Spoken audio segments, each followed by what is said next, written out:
Saudaraku yang dikasihi Tuhan, ada banyak orang Kristen yang menganggap dan punya pengertian yang di luar firman Tuhan dengan mengatakan bahwa hari Sabat sudah tidak berlaku lagi, sudah tidak perlu lagi dikuduskan. Oleh karena di dalam Kolose pasal 2 ayat 16 sampai 17 kata mereka, jadi mereka mengutip ayat itu bahwa sudah tidak berlaku lagi. Nah, saya bacalah Kolose pasal 2 ayat 16 itu. Karena itu saudara-saudara, janganlah kamu biarkan orang menghukum kamu mengenai makanan dan minuman atau mengenai hari raya, bulan baru atau hari Sabat. Semuanya ini hanyalah bayangan dari apa yang harus datang, sedang wujudnya ialah Kristus. Jadi melalui ayat ini, saudara-saudara kita yang memiliki pemahaman itu, mereka mengatakan bahwa Tuhan sudah memberikan kebebasan kepada kita untuk tidak lagi menguduskan hari Sabat, ya, karena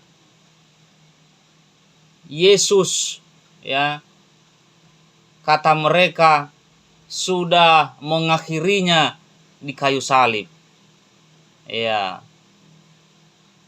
Tapi pertanyaannya adalah, apakah pemahaman itu benar sesuai Alkitab? Bukankah Yesus sendiri yang notabene yang memerintahkan atau memberikan hukumnya, perintahnya yang ditulis di dalam 10 hukum Taurat itu di dalam Keluaran pasal 20? Mengatakan bahwa ingat dan kuduskanlah hari Sabat. Dan di dalam Lukas pasal 4 ayat 16 juga Yesus sendiri yang berfirman itu di perjanjian lama, ibadahnya sewaktu dia ada di dunia ini, kurang lebih 33 tahun Yesus di dunia ini, ibadahnya pada hari Sabat. Anda baca sendiri di dalam Lukas 4 ayat 16. Kita dikatakan di sana, menurut kebiasaan Yesus, pada hari Sabat ia masuk ke dalam rumah ibadat, lalu hendak membaca Alkitab. Saudara, ayat itu mengatakan menurut kebiasaan Yesus, bukan hanya sekali-sekali. Jadi kebiasaan Yesus, dia sering ibadahnya pada hari Sabat, bukan pada hari Minggu, seperti yang saudara-saudara Kristen selama ini pada umumnya ibadah pada hari Minggu. Yesus ibadahnya pada hari Sabat. Dia sesembahan kita, dia Tuhan kita, dia Allah kita. Kristen itu adalah pengikut Yesus Kristus. Kalau kita sebagai pengikut Yesus Kristus, maka kita pun akan mengikuti jejaknya, termasuk di dalam hal peribadatan. Tadi sudah dijelaskan bahwa Yesus selama di dunia kurang lebih 33 tahun itu ibadahnya pada hari Sabat. Lalu kalau kita ibadahnya pada hari Minggu atau di hari-hari yang lain, yang kita anggap itu hari kudus atau hari Sabat, apakah kita disebut sebagai pengikut Yesus? Tidak, saudara. Makanya Tuhan bilang, jika engkau mengasihi aku, engkau akan menuruti segala perintahku. Perintah tentang pengudusan hari Sabat itu terdapat di dalam 10 hukum Taurat, ya, atau hukum moral. Jangan Anda menganggap bahwa 10 hukum Taurat itu yang dipakukan Yesus di kayu salib. Salah besar, saudara. Yesus tidak pernah memakukan hukum Taurat atau 10 hukum Taurat itu, atau hukum moral itu yang di dalamnya ada hukum hari Sabat di hukum keempat di kayu salib. Tidak pernah. Makanya Alkitab bilang bahwa satu iota pun tidak boleh ditiadakan dari hukum Taurat ini. Ya. Nah, oleh karena itu, kita kembali ke pembahasan kita pada saat ini tentang Kolose pasal 2 ayat 16 sampai 17. Kita harus perhatikan terlebih dahulu. Di dalam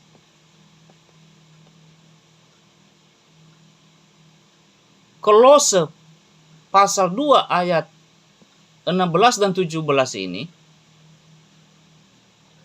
itu adalah di zamannya Rasul Paulus. Nah, anggota jemaat pada waktu itu ada dua kelompok. Ada jemaat Yahudi yang benar-benar agamanya agama Yahudi, yang sampai sekarang belum terima Yesus. Mereka mengira bahwa Yesus belum datang. Itulah sebabnya mereka sampai sekarang masih berdoa di tembok ratapan, menunggu kedatangan Mesias. Padahal Mesias atau Yesus sudah datang di dunia ini. Bahkan sekarang sudah naik ke surga untuk menyediakan tempat bagi kita yang percaya dan melakukan firman. Itu Yahudi. Ya.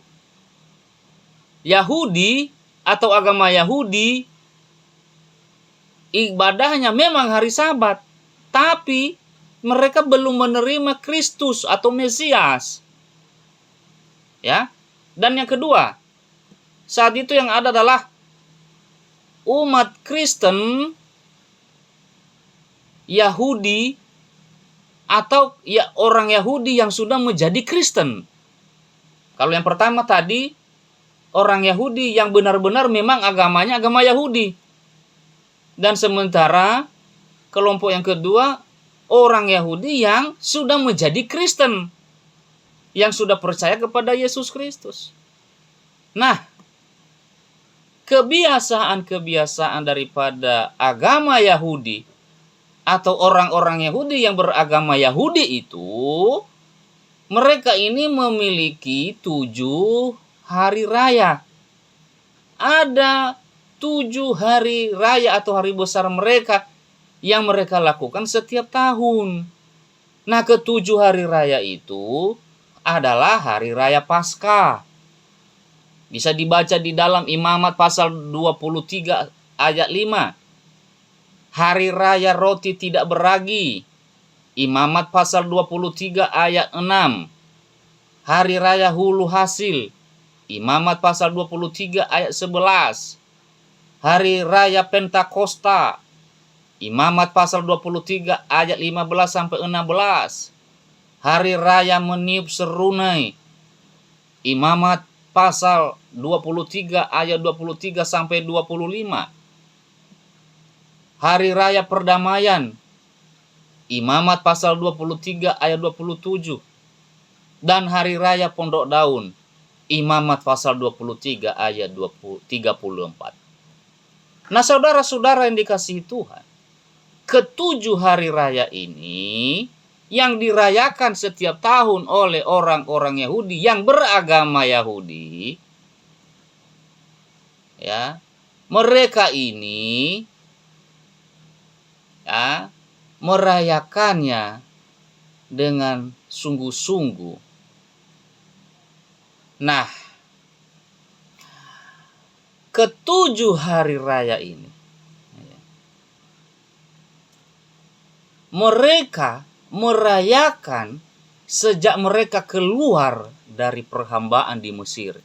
Dengan sungguh-sungguh mereka merayakan. Mereka merayakan pada saat mereka sudah keluar dari perhambaan di Mesir.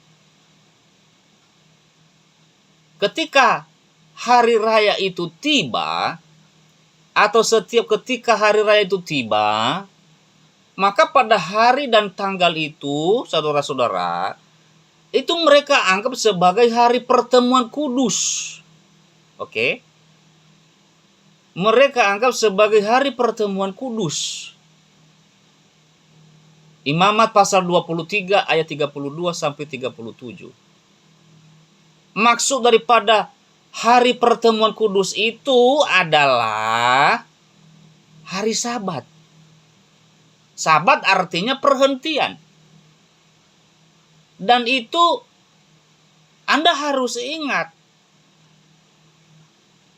Sabat yang dimaksud di situ adalah bukan Sabat hari yang ke-7. Ya, itu berbeda, saudara-saudara. Imamat pasal 23 ayat 32 dikatakan, kamu harus merayakan Sabatmu. Dikatakan, kamu harus merayakan Sabatmu.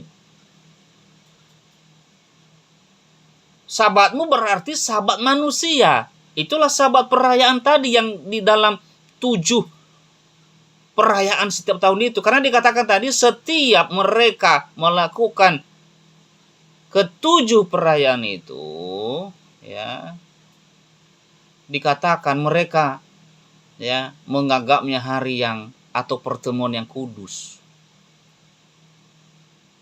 Kemudian Imamat pasal 23 ayat 38. Belum termasuk hari-hari Sabat Tuhan. Nah, jadi ini perbedaannya. Kalau di dalam Imamat pasal 23 ayat 32 tadi disebut di situ kamu harus merayakan Sabatmu. Itu artinya Sabat manusia.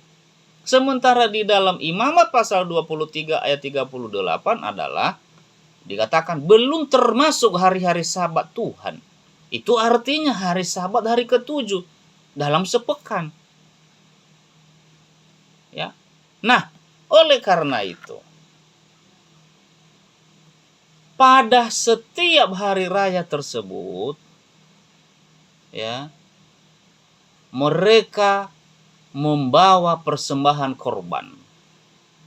Korban sajian, korban curahan, ya, korban bakaran, yaitu seekor domba, ya. Korban sajiannya adalah roti, dan sebagai korban curahannya adalah anggur.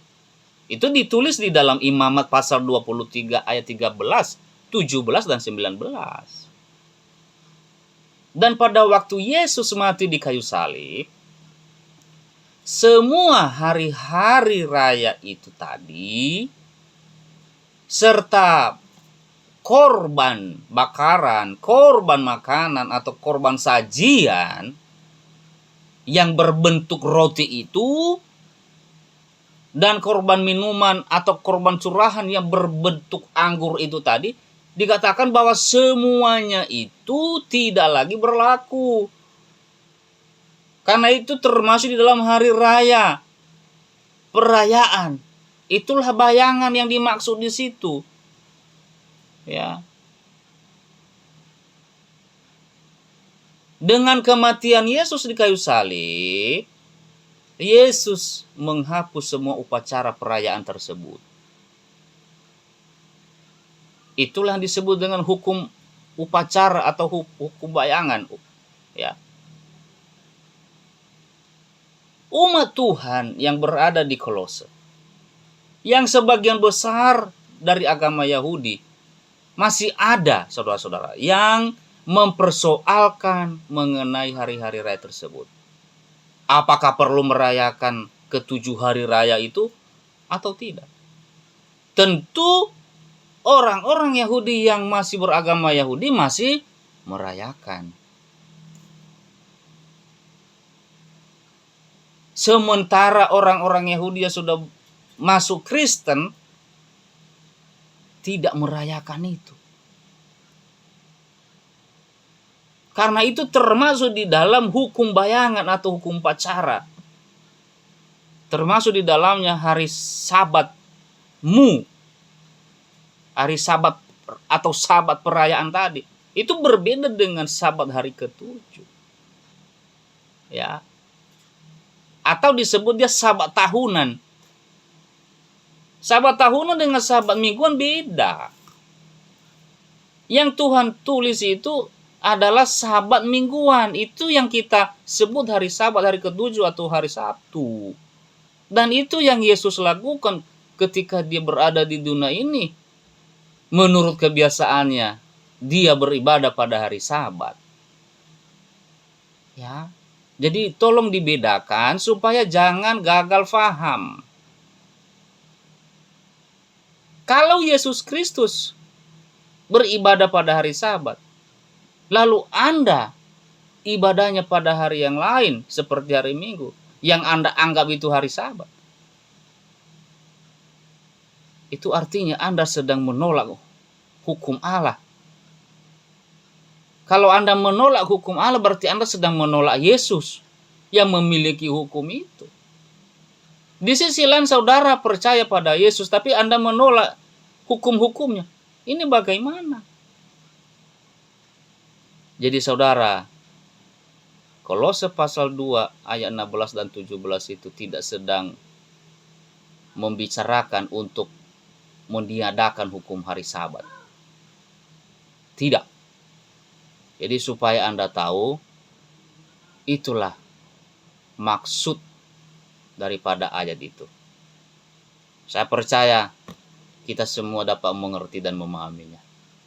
Amin.